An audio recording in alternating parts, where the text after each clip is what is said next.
আমার কথা ভাই স্পষ্ট। আপনাকে খালেদ সাইফুল্লাহ হুজুরের এই কথাকে মানতে বলছি না, কিংবা মানতে জোর জবরদস্তি বা বাধ্য করছি না। আপনি এই কথাকে নিয়ে বেশি বাড়াবাড়ি করিয়েন না, এই কথাকে নিয়ে আপনি ফেসবুক পাড়ায় ঝড় তুলিয়েন না। বরং এই কথার বিপরীতে যেই লজিকগুলো, যেই প্রমাণগুলো আপনার পেশ করা প্রয়োজন, সেই প্রমাণগুলো পেশ করুন।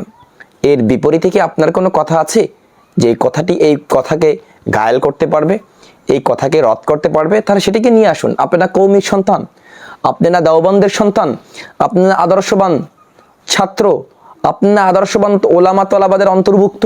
তাহলে আপনি কেন একজন ব্যক্তির যে কোনো একটি উক্তি নিয়ে, একটি মত নিয়ে লাফালাফি করবেন এবং তার 14 গোষ্ঠীকে আপনি উদ্ধার করে ছাড়বেন? না, একটু থামেন, একটু অফ করেন আপনাদের প্যাচাল, আপনাদের ক্যাচাল একটু অফ করেন।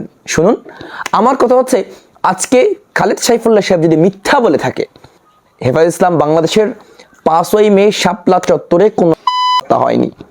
হ্যাঁ, কিছু লোক শহীদ হয়েছিল, তবে তাদের সংখ্যা একদম লঘু, কম। তাহলে আপনি বলতে চাচ্ছেন না হেফাজত ইসলাম বাংলাদেশের 5ই মে 2013-তে হত্যা হয়েছিল? যদি গণহত্যা হয়ে থাকে, তাহলে আপনি গণহত্যার তো একাধিক মানুষ, গণহত্যা মানে কি? কোনো একটি গোষ্ঠীকে ঘায়েল করার জন্য, একটি গোষ্ঠীকে পৃথিবী থেকে নিশ্চিহ্ন করার জন্য তাদেরকে একদম পরিপূর্ণ করে দেওয়া। আচ্ছা, তো হেফাজত ইসলাম বাংলাদেশ, হেফাজত ইসলাম বাংলাদেশ একটি গোষ্ঠী, এটাকে একদম নিশ্চিহ্ন করে দেওয়াই ছিল। তার মানে 5ই মে 2013-র ওই গণহত্যার মূল উদ্দেশ্য। তাহলে বলুন তো, হেফাজত ইসলাম বাংলাদেশের কোন কেন্দ্রীয় নেতা শহীদ হয়েছেন? হেফাজত ইসলাম বাংলাদেশের কোন জেলার একজন আমির শহীদ হয়েছেন? হেফাজত ইসলাম বাংলাদেশের কোন থানা সভাপতি শহীদ হয়েছেন? প্রমাণ দিন। যদি প্রমাণ না করতে পারেন, এটাকে গণহত্যার বলিয়েন না। আমি ছোটবেলা থেকে ওস্তাদদের কানে শুনতে শুনতে আমাদের কান ঝাঁঝরা করে ফেলছি, এবং তার উপরে এতেকাদ করে বিশ্বাস করে অদ্যাবধি পর্যন্ত আমি ইস্তেকামাত আছি। একটুও নড়েবড়ে হয়নি, একটুও নড়িনি, একটুও নড়িনি। সোজা কথা, আমি এখনো জানি, ওস্তাদদের কান মুখে শুনেছি, এই কান সাক্ষী, তারা বলেছে হেফাজত ইসলাম বাংলাদেশের সেই 2013 সালের 5ই মে গণহত্যা এত পরিমাণে হয়েছে যে শেষ পর্যন্ত লাশ কেটে নদীর বুকে ভাসিয়ে দেওয়া হয়েছে। হ্যাঁ, এটা এখনো পর্যন্ত আমি এতেকাদ করি। কিন্তু ভাই, আমার এই যুগ তো আর কদিম যুগ নয়, যে এই যুগে স্যাটেলাইট ছিল না, যে এই যুগে কোনো কিছু বের করা অসম্ভব। এই যুগে সব কিছু বের করা অসম্ভব। আপনি বলবেন না, এর আগে তো আওয়ামী লীগের যুগ ছিল, তারা যদি এই গণহত্যার সঠিক সংখ্যা জেনে ফেলে, তাহলে বড় একটা প্রবলেম হওয়ার সম্ভাবনা আছে। কিন্তু এখন তো সেই কোনো প্রবলেম হওয়ার সম্ভাবনা নাই।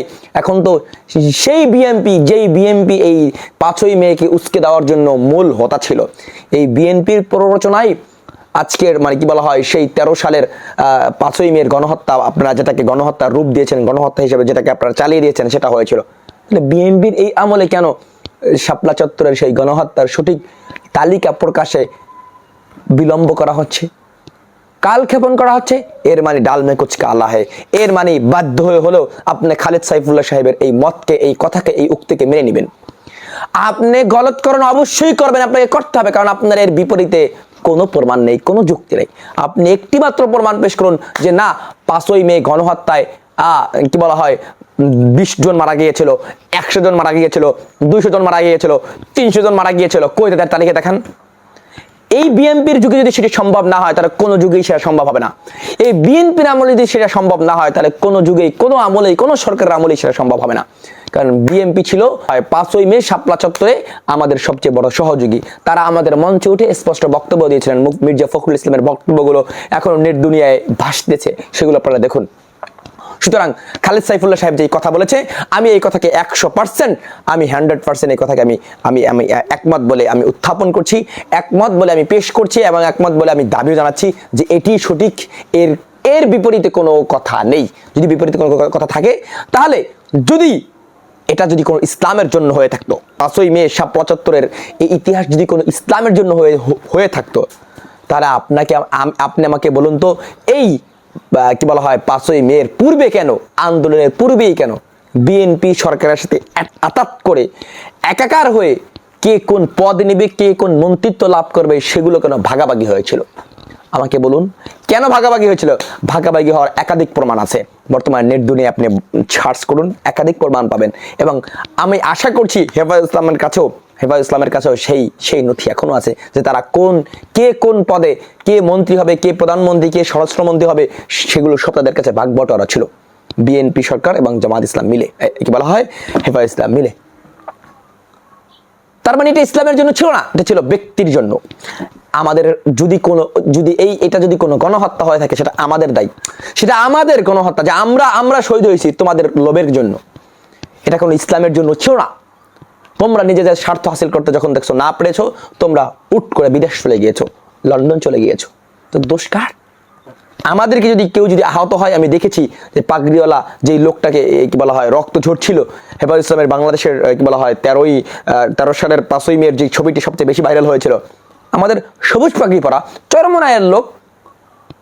আর তোমরা যেই চরমনায়ের লোকরা মুখ খুলেছে, এখন বলছো আল্লাহর কিরা আপনারা ছিলেন না, আপনাদের দোহাই লাগে আপনারা চুপ থাকেন। আমরা চুপ থাকবো? সত্য কথা বললে আমরা চুপ থাকবো? কি জানে হুদা, আল্লাহ পাক জানে কি হুদা, আল্লাহ জানে মনে হয় ভিতরটাই হুদা। সে বলতেছে আপনারা চুপ থাকুন, আপনাদের কোনো কি বলা হয় অবদান ছিল না, এই আন্দোলন আপনাদের ছিল না। তো আন্দোলন কার ছিল? তোমাদের ব্যক্তি স্বার্থের জন্য? হ্যাঁ সত্য, এই আন্দোলন আমাদের ছিল না, কারণ এই আন্দোলনে আমরা কোনো ব্যক্তি স্বার্থ হাসিলের জন্য গিয়েছিলাম না, আমরা গিয়েছিলাম ইসলামের জন্য, আর তোমরা গিয়েছিলে ব্যক্তি স্বার্থ হাসিলের জন্য। এই জন্য আল্লাহ তোমাদের আজকে অধপতন করে দিয়েছে। তোমরা মানুষকে সারা জীবন মিথ্যা বলে মিথ্যার উপরেই রেখেছো। আজ পর্যন্ত তোমরা পুরুষের পরিচয় দিয়েছো, আজ পর্যন্ত তোমরা হেফাজত ইসলাম বাংলাদেশে কতজন শহীদ হয়েছে তোমরা তা পেশ করতে পারোনি, জাতিকে দেখাতে পারোনি। সুতরাং তোমরা এখনো আমাদেরকে ভুলভাল বোঝাচ্ছ। দেখাও, প্রমাণ দাও, এরপর ইনশাল্লাহ আমরা বিশ্বাস করবো। না হয় এই কথা নিয়ে পুরুষ হয়ে থাকলে একটাও কথা বলবো না। খালেদ সাইফুল্লাহ সাহেবের এই কথা, এই উক্তি নিয়ে যদি তুমি পুরুষ হও তাহলে একটা কথা বলবো না, যদি কাপুরুষ হও তাহলে 1000টা কথা বলতে পারো। পুরুষ হইলে তুমি এর বিপদে সঠিক মতটা দেখাও, প্রমাণটা দেখাও যে হ্যাঁ একাধিক লোক শহীদ হয়েছিল, এই দেখো তাদের প্রমাণ দেখাও, লিস্টটা পেশ করো, সরকারিভাবে আমাদেরকে শোনাও। সালামু আলাইকুম রহমতুল্লাহ বরকাতুহু।